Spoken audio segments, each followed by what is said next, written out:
This program is brought to you by the City of Oceanside.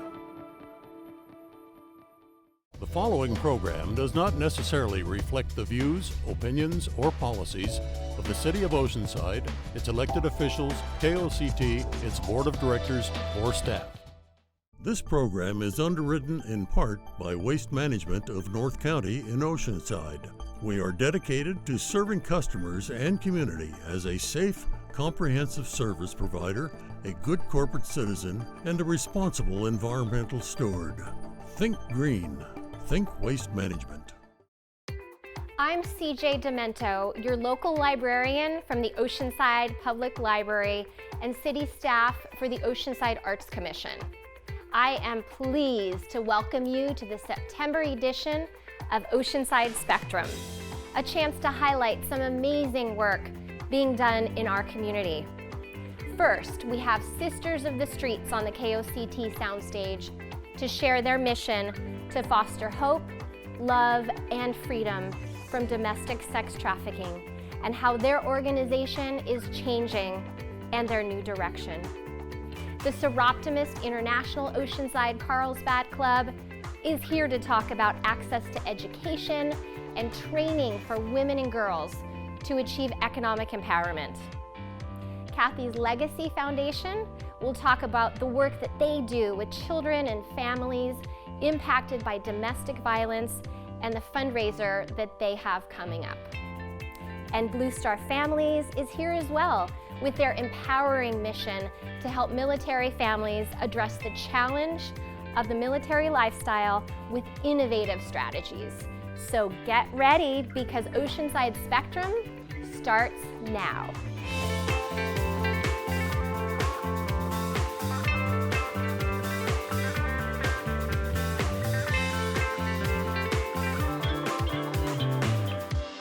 Jamie Johnson, CEO of Sisters of the Streets, is with us today. She also holds the title of motivational speaker, mentor, advocate, consultant, social media marketer, and curriculum creator. And she has a passion. Tell us about your passion. Well, thank you for having me, first and foremost.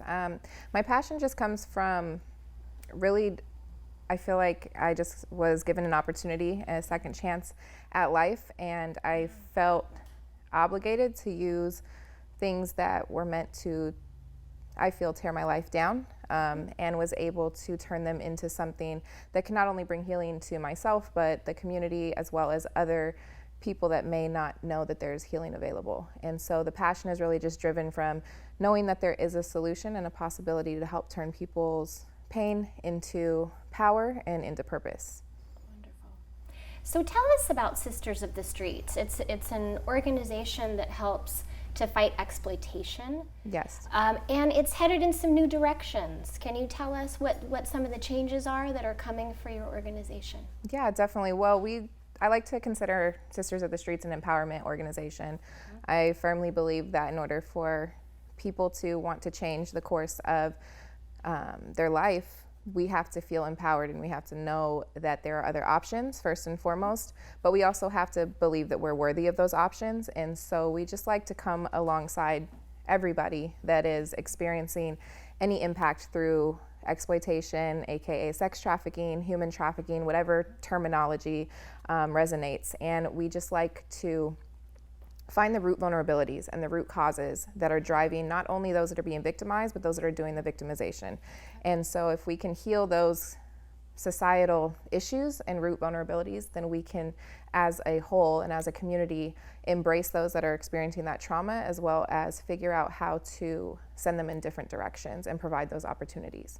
And so we are really focusing on doing trainings within the community to not only focus on how do we empower survivors or those that are being victimized, but we also need to empower those that are buying and purchasing as well as profiting so that they can have other opportunities and outlets to be able to stop demanding that this purchase is an exchange is happening. And that's how we can start to heal and figure out how to help people go in a new direction. Wonderful. So with COVID-19 How has the work that you're doing changed, or has it been able to adapt to the changes? What does that look like right now? Definitely. Well, I've been blessed that without knowing, I've already been in a virtual resource pretty much since I've started. Right. I have never had like an office space to where I'm just set in one location, so I've been able to help people through all the states, all the cities throughout the country. But with COVID, we have had to restrict ourselves from doing street outreach, which is a big passion of mine. We have the Purse Project that we would be interacting with people on the streets that are currently being exploited and give them hygiene items, gift cards, things like that.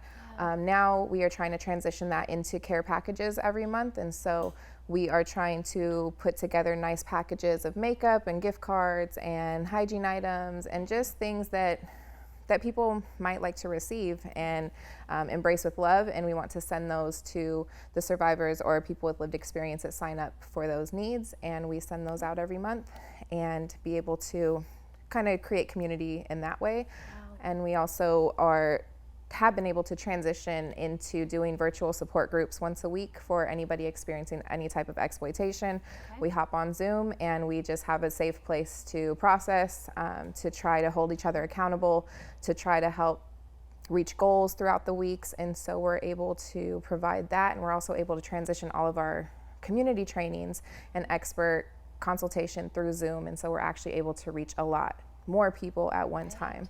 And so we've actually been really blessed in this time of the pandemic to be able to transition and actually reach more people.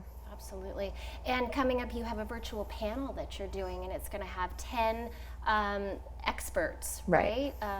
Lived experience experts. Tell us a little bit about that. Yeah, so we did part one, which was kind of just, I'm kind of a person that I have an idea and I just kind of run with it. Yeah. And it turned into something that was really great. We had a lot of participants, a lot of audience members. And so basically October 3rd, from 2:30 our time to 2 o'clock to 5:30, we basically hold a big Zoom conference, and we have 10 experts that have different experiences all within the human trafficking realm. Different experiences from male perspective, LGBTQ, to family trafficking and everything in between. And so basically they will be on there giving their expertise, their lived experience, to be able to provide the audience with answers and education from a real life perspective. And so we do have that available on our Facebook. We have an event page. Tickets are $10. That $10 purchase goes to being able to pay the expert panelists for their time and their expertise, and also having to share their lived experience. So if you're an individual in need of support or help, or if you want to connect with Sisters of the Streets to support the work that they're doing, how could someone get in touch? We have tried to make it as easy as possible and put everything on our website, www.sistersofthestreets.org. There you can have, if you're somebody in need, we have a pop-up chat box. You'll see it pops right up. You can chat with me anonymously or give your information so I can reach back to you. We can get you resources that way. You're welcome to email. You can also donate through the website. You can also sign up to be a volunteer for outreach on the website, as well as check out some of our partner organizations in other states. And you can also get information on virtual support group. And basically everything you need is all in one spot. You can click little link and it'll take you to our Facebook, which will take you to our virtual panel. So we try to make it convenient, and just visit the website and you should be good to go. Awesome. Well, thank you so much for all the amazing work that you're doing. Thank you. It was great to get a chance to talk with you today. Yeah, you too. And we'll be right back.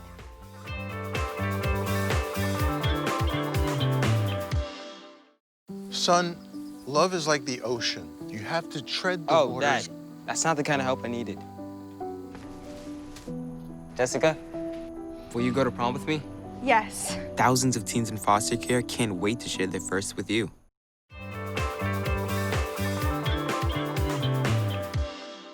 Welcome back for our second guest.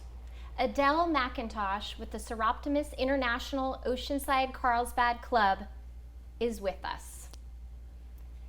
Seroptimus is a service club doing great work. They're women at their best, working to help other women to be their best. So tell us about the Seroptimus history, if you would, Adele. Yeah, so Seroptimus was founded in 1921. in Oakland, California, before women were even permitted to join service clubs. Right. So almost 100 years of history. Currently in over 120 countries throughout the world, 121 countries throughout the world. Yeah. And right here in Oceanside-Carlsbad area, our local club was chartered back in 1947.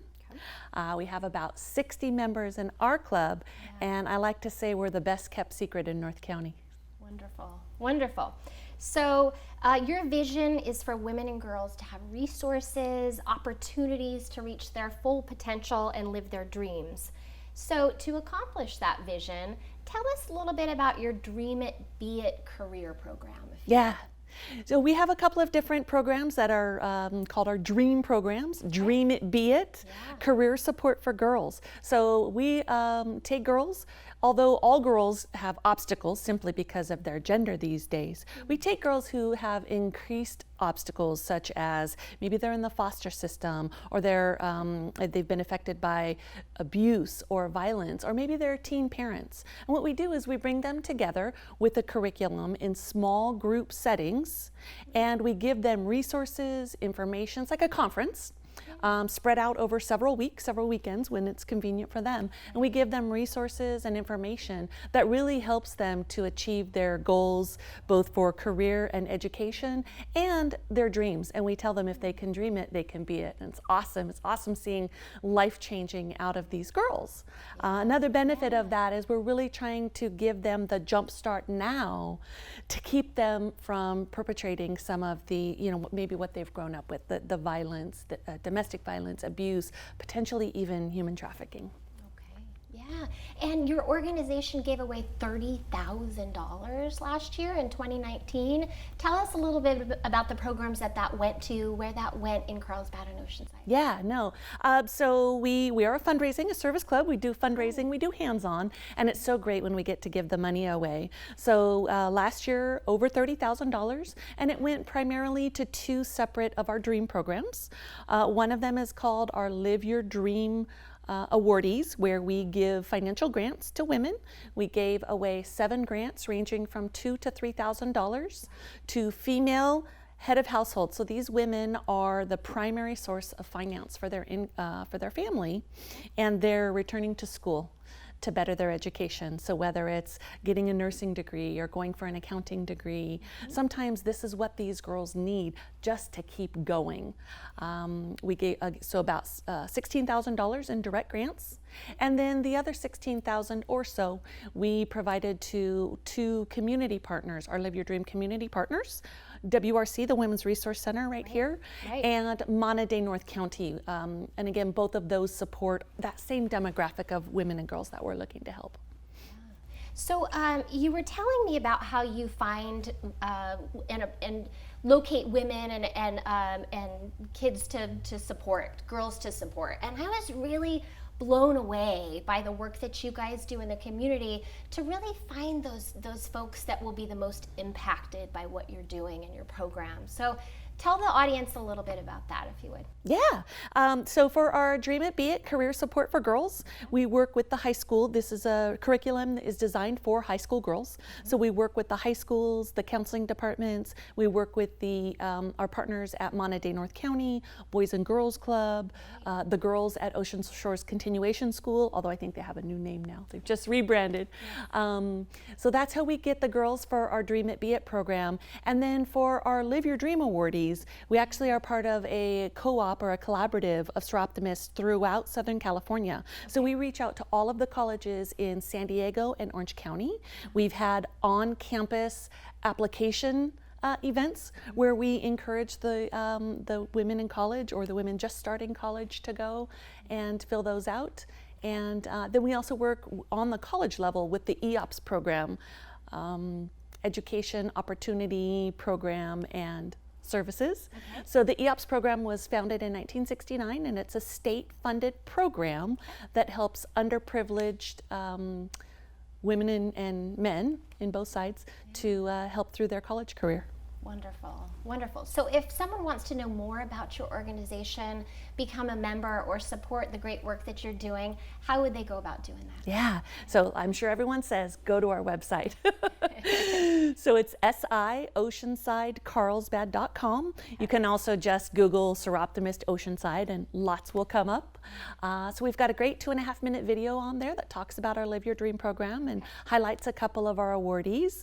Also our social media, if you can follow, like, share, both on Facebook and Instagram presence. You know, we're getting a lot of our younger women from Instagram because that's where they play. They play in that playground. So that's where we have to be. So visit us on our social media, and then of course monetary donations. We gave away, as you mentioned, over $30,000 last year, and fundraising so hard right now with everybody not being able to have events. So we greatly appreciate monetary contributions. Wonderful. Thank you so much, Adele, and we'll be back in just a minute.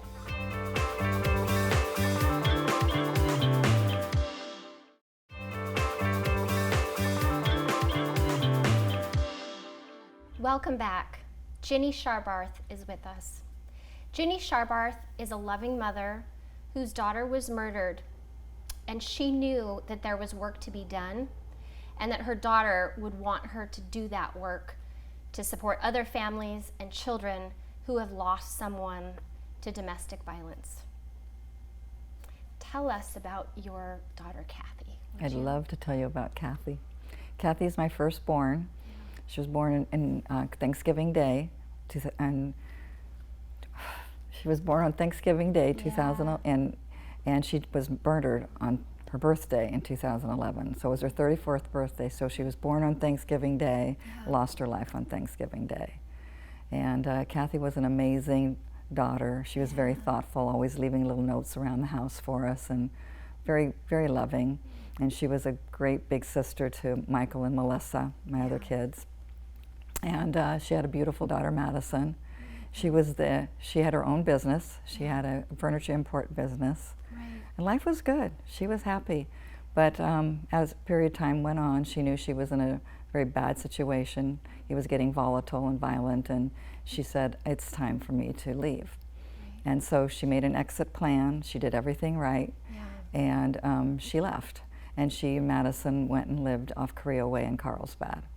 And because of her business, during the day, she wasn't working as much as she was in the evening because of the time difference. So she donated her time to school to be the Spanish teacher, volunteer Spanish teacher. She did field trips, and she was always there at school trying to help in some way. She was the homeroom mother and did all of those things. And it was really beautiful. She was training to be in the Carlsbad half marathon.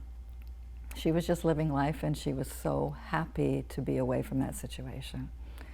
And then, you know, when everything went bad, she decided to leave, and that's when he started, you know, stalking her and calling her incessantly, and so it was pretty much 10 months that they'd been apart. Okay. And in those 10 months, sometimes he'd drift away and wouldn't hear him so much, but he was always in the background somehow. And so she just kept living her life and being just aware. And there was at one point that he tried to come into the house and cause some trouble with somebody she had met. And so she got a restraining order, and 7 days later she was murdered.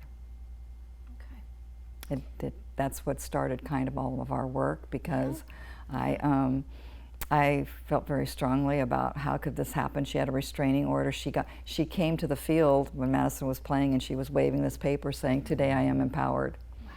And 7 days later she was murdered. That did not empower her at all. It gave her a false sense of security that I have a restraining order. But it would turn out to be a piece of paper. So 6 years ago, you started Kathy's Legacy Foundation. I want folks to know about that foundation. I want them to know about your Silver Lining program. Would you tell us about that and the work that you guys are doing, please? Yeah, right after Kathy's murder, we were asked to support a bill. I was contacted to support a bill that Senator Waso wrote regarding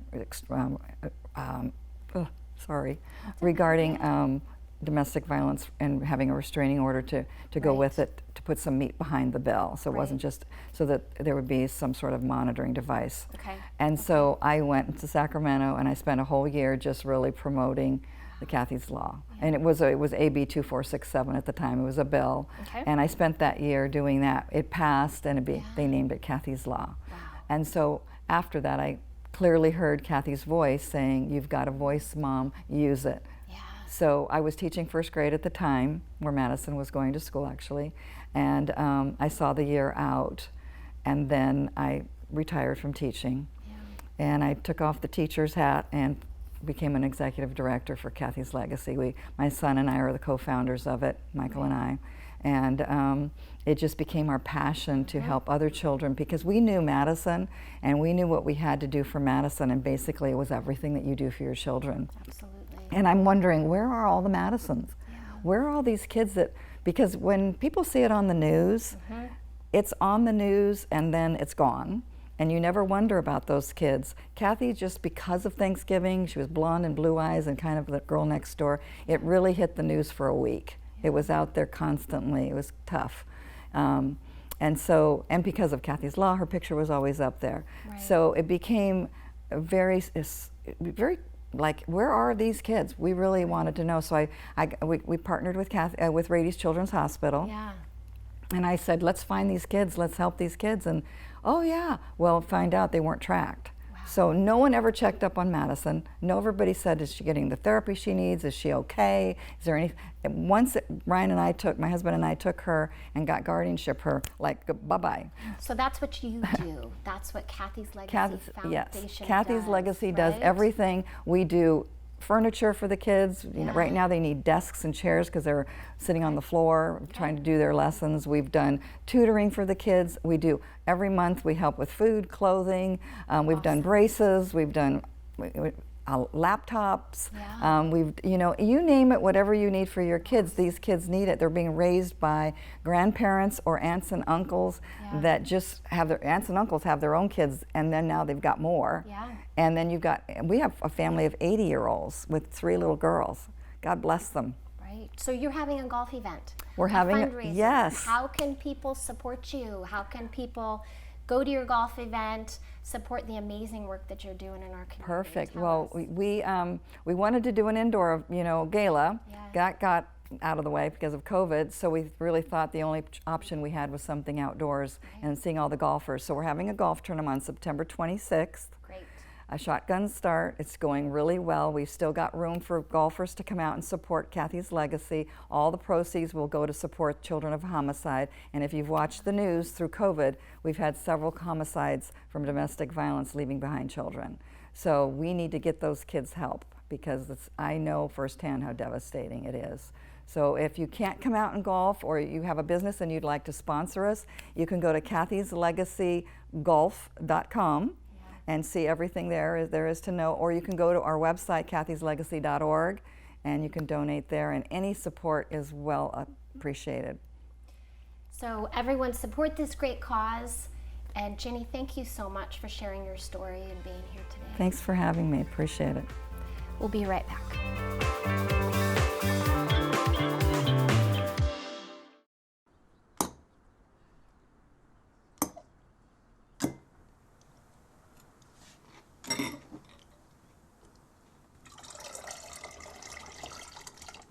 You act like you've never seen someone do this before. Because I haven't. Really?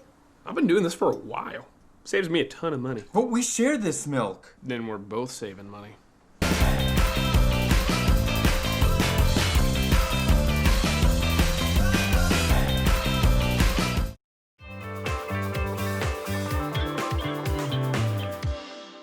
Welcome back for our final guest. We have Maggie Mace, San Diego Chapter Director of Blue Star Families, in the studio today with us. And Maggie, how are you? I'm well, thank you. Thank you for having me here and the opportunity to speak about Blue Star Families. Absolutely. So Blue Star Families was started by volunteers because they really saw a need to support our military families. Tell us about that. Right, so they were volunteers, but they were especially military spouses that they founded Blue Star Families in 2009. They wanted to empower our military families to connect with their communities and their neighbors, both individuals and organizations, in order to create a vibrant community of mutual support. Yeah, Absolutely. So you told me, do I have this right? A third of military families joined new communities over the summer? That's correct. Is that right? That's correct. And you know, it's been a struggle for some because of during COVID, there was the lost move, the stop move, and there was also multiple homes that had to be sold or moved into for families. And the struggle was for spouses to even have their jobs, right? So they, with their families and childcare needs. So we have had the opportunity to support our military families by them knowing that who we are as Blue Star families, that they can trust us as a resource and a place for programs for their children. And I actually had a spouse that reached out to me, and they traveled from the East Coast to the West Coast, stationed here at Camp Pendleton. And they experienced hotels that were closed, even rest areas that were closed. So it took them a little bit longer to get here. And so once they arrived, she was kind of exhausted and reached out to me and said, do you have any programs for kids right now? And we had luckily just started our virtual summer camp. So her children were able to participate and take that pressure off of her for at least an hour a day so that she could even unpack the house. Wow. And you're getting ready to have your first annual Welcome Week? That's right. We're getting ready to launch our Welcome Week. Okay. And it's for military families across the nation. We hope to facilitate community connections for our military families and to be able to give them a sense of belonging in the new place that they live. So what that looks like for maybe here in our area, I'll have community leaders doing welcome messages. There'll be opportunities and giveaways for our military families. And it's a time for our community to wrap their arms around our families and understand what they give our nation. Yeah, absolutely. We're very fortunate to have our military population here. And we're so fortunate to have Blue Star families. This is one of 11 chapters? It is, right? it is. In the country. In the entire nation. Right. And we just launched Dayton, Ohio and Tampa, Florida on Friday. So we reach over 150,000 members across the nation. And we have 1.5 military families that engage with our programs every year. So you do an annual Blue Star Families Military Lifestyle Survey. We do. Our survey analyzes trends when there is a major shift in our military lifestyle issues. It helps our local and government national leaders to be able to realize what our National Guard, reserves, our military, and our veteran families experience every year. So we're getting ready to launch our survey in September. Okay. It'll last for 6 weeks.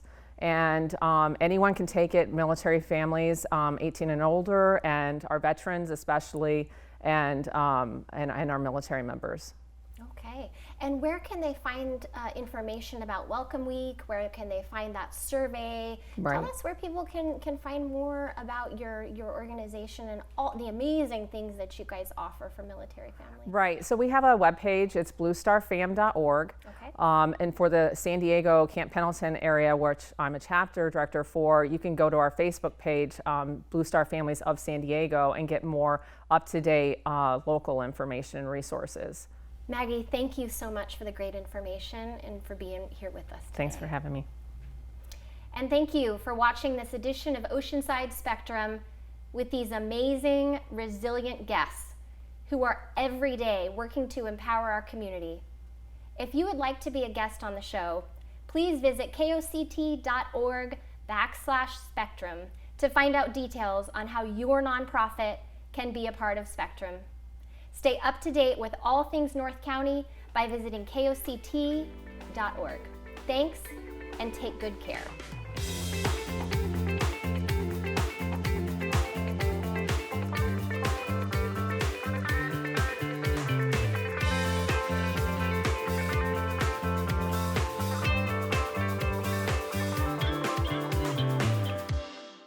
This program is brought to you by the City of Oceanside.